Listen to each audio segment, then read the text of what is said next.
Hey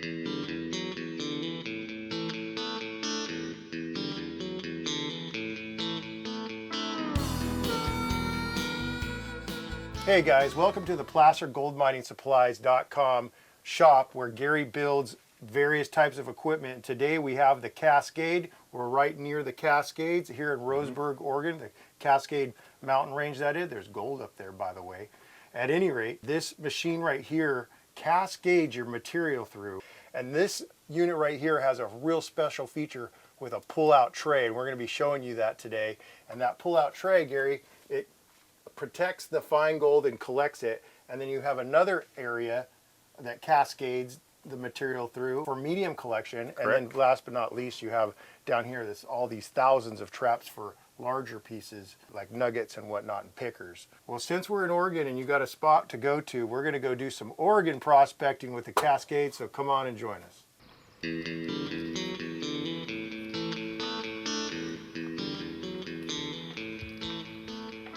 All right, prospectors, we've got our #1 prospecting buddy here, Dave Goodwin here, and he's helping us out today. And we've got some gold that Gary brought, and the purpose of us bringing gold is to demonstrate how the machine works. Well, we've got different sizes of gold here, and it's going to show you how this will classify your gold out according to size through the Cascade process. Okay, so yeah, we're not trying to play you guys. The gold's already here in the pan. Now, we might find some more when we're digging at the very end, but we're going to show you the fact that this machine saves the gold and separates the gold through a Cascade system. Dave Goodwin with Placer Gold Mining Supplies explains how to set up the tray. The trays, when you first get them, first time you ever use one, you got to put them in the water and get the air bubbles out of here. Otherwise, you'll wind up with a dry tray when you pull it out.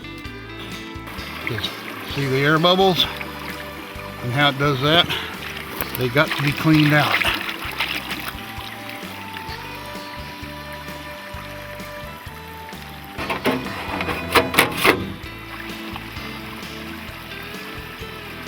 A miner's tool for helping tighten up the adjustment screws is included with every Cascade unit. Pump. I think I got her leveled up nice. Gary, turn the power on.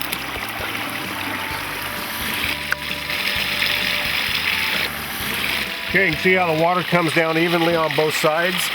You got your mouse hole in the center, so it'll help break apart anything that's holding together. It comes down over the 12 mesh, so it goes down into the tray, and then you can see how the water cascades through the grizzly and onto the diffuser, pushing everything going through the diffuser to the back of the machine. And with that, we're going to start cascading some material through here. So Gary, you got the gold there? I sure do. Let's see it again once more before you put it in the machine. Okay, so you're going to just dump it in there right now? Yeah, okay. Yeah, and then that way, and then you can see that it'll all still be there after we shovel a bunch of dirt over the top of that. That works for me, makes sense too. All right. And it'll be easier for you to see on the mats without a bunch of material in there. All right.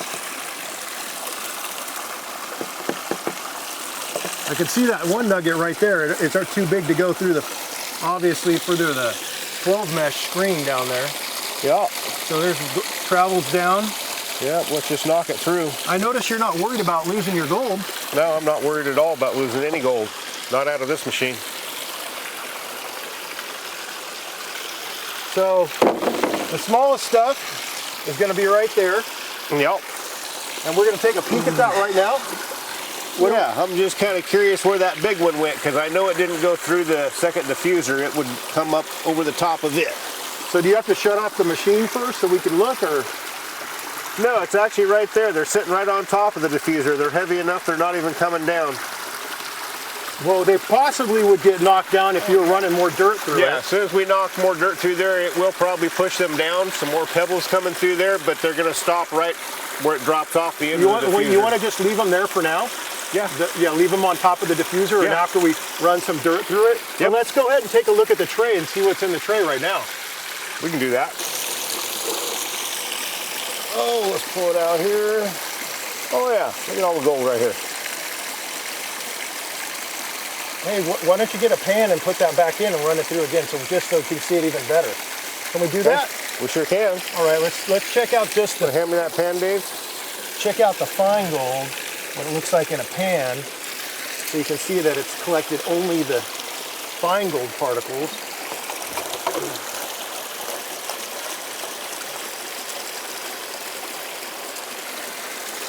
Okay, That looks good. Put the tray back in.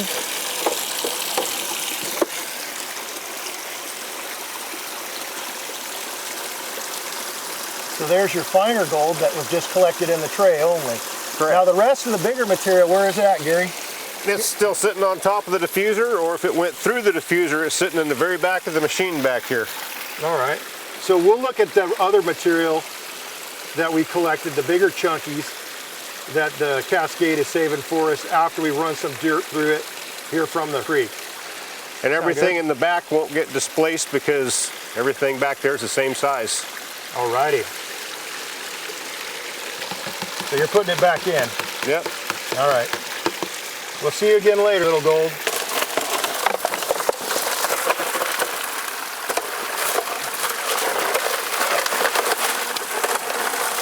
You're not classified because that's what this is all about. That's what this is all about. It'll triple classify your raw material. SR2 means shovel ready, number 2 shovel, and that's exactly what he has in his hand. Now you have this machine and other sizes of Cascades available, right? We do. We make it in a 7.5-inch wide backpack version. We make it 10 inches wide, which is this version as a backpacker. And then we also have a 3-foot and a 4-foot version. There's all different sizes of rocks and sand and gravel in this scoop. It goes into the Cascade. The smaller material is immediately going down in the 12 mesh. A lot of quartz here too. Look at that. Yep. Lots of quartz here. Yep. And so then it goes over this grizzly in the diffuser, stops the medium gold, and then the larger material goes down. And again, we've salted this, guys, so there's going to be gold in it.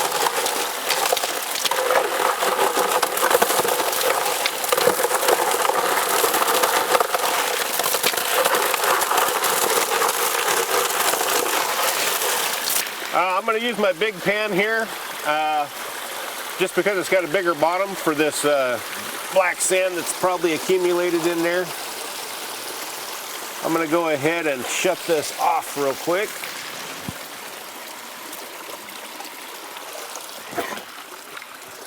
I'm going to pull this tray out.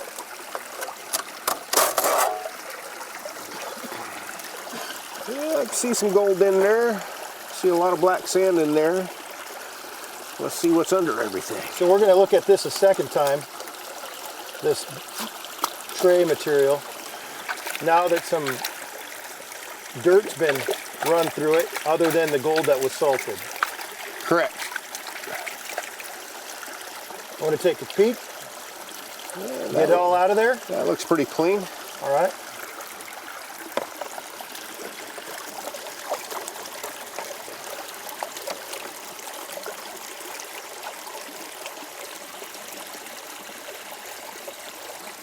So Gary, I think that fine gold is also one of the finer things in life. Yes, it is.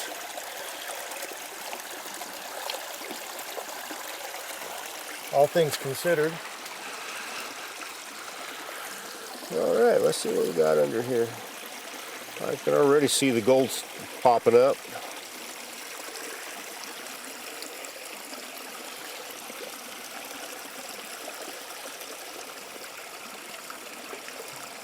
Wow, that is fine stuff. Uh-huh. Now that's everything that's going to be 12 mesh And smaller that fell Yeah. through that little screen right there out in the tray. Look at the fine gold here, how small that is. Oh yeah. You're talking micron. Yeah. Now does this thing split atoms or what?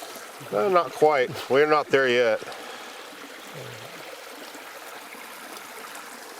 There you go. Now you can really start to see the fine gold that we pick up here. All right, that looks pretty cool, Gary. Well, let's see the bigger chunks. Yeah, let's do that. I'm going to dump this into that pan, exactly.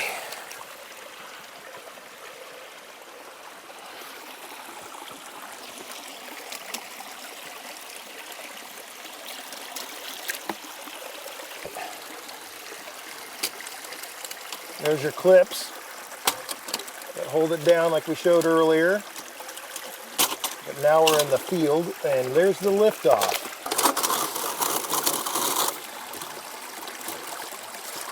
That's a lot of traps. A lot of traps. Look at that. No wonder why the gold doesn't get away. And this was hung up on the back of it. It just dropped off on the mat. That was on top of the screen, or what? That was on top of the screen. And you pulled it out, and then there you go. There's one here. So these are the ones that are bigger than the screen up on top. Yeah, this came right off the top. Let's see that one. Yeah, pull that out a little bit more, Dave. You got more there. But now, what you're going to see here. This is the back. That's the back end. Now that's right under the... This is what went through the diffuser and was locked into the back of the machine until we took it apart. Nothing else bigger than that got next to it to knock it loose and dislodge it. So the diffuser, that's what the purpose is, and that's why there's so much gold right there. Correct. Because it's dropping out and saving right under that little guy, that diffuser back there. I don't know if you can see it. Okay, so you're just going to wash that all into the pan? Yep. Oh, and then we'll wash this out. So this is going to be what? The majority of the larger gold and medium gold. Correct. Plus the fine gold still in there from the tray. No, the tray stuff's in that blue pan over there. Oh, the tray there. Okay. But you do have stuff's in the tray. But you do have these side rails here where some of that fine stuff can get by, and it will get down here in the lower part of the machine, but we'll catch it. Okay. Because it'll go through the diffuser and end up back there with that diffuser gold.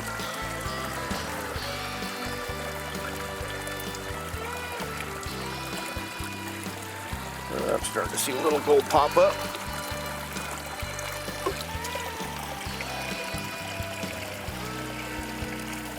We got some black sand today. We're gonna go ahead and see what's underneath all that black sand.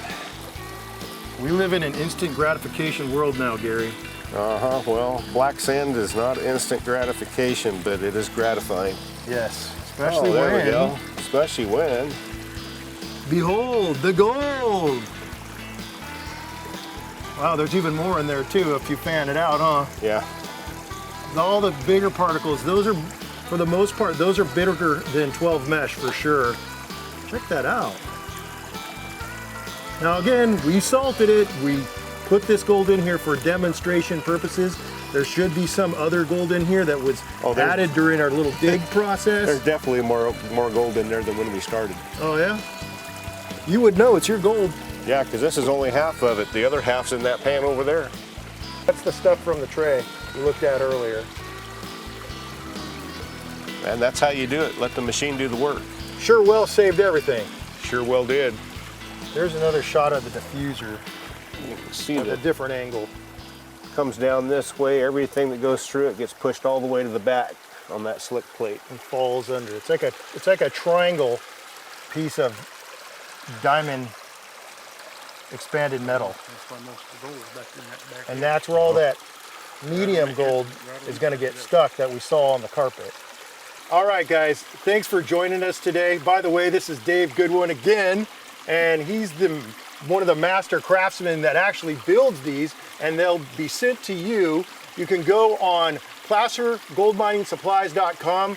We also have him on eBay and Prospecting Channel. He's got several different sizes that you can choose from depending on your needs. You can give him a call, the phone number on your screen if you got any questions. Say you're a beach miner, he's got one for you. You Yes, have a place like this. They do custom builds. They can put different types of carpet in there. Anything you want, but it's the Cascade. They're made in Oregon. This is Gary Sturgill. I want to thank you guys for being here today and sharing this with me and making this awesome video. I hope you guys enjoyed it. If you did, like it, and we'll see you out on the creek bank.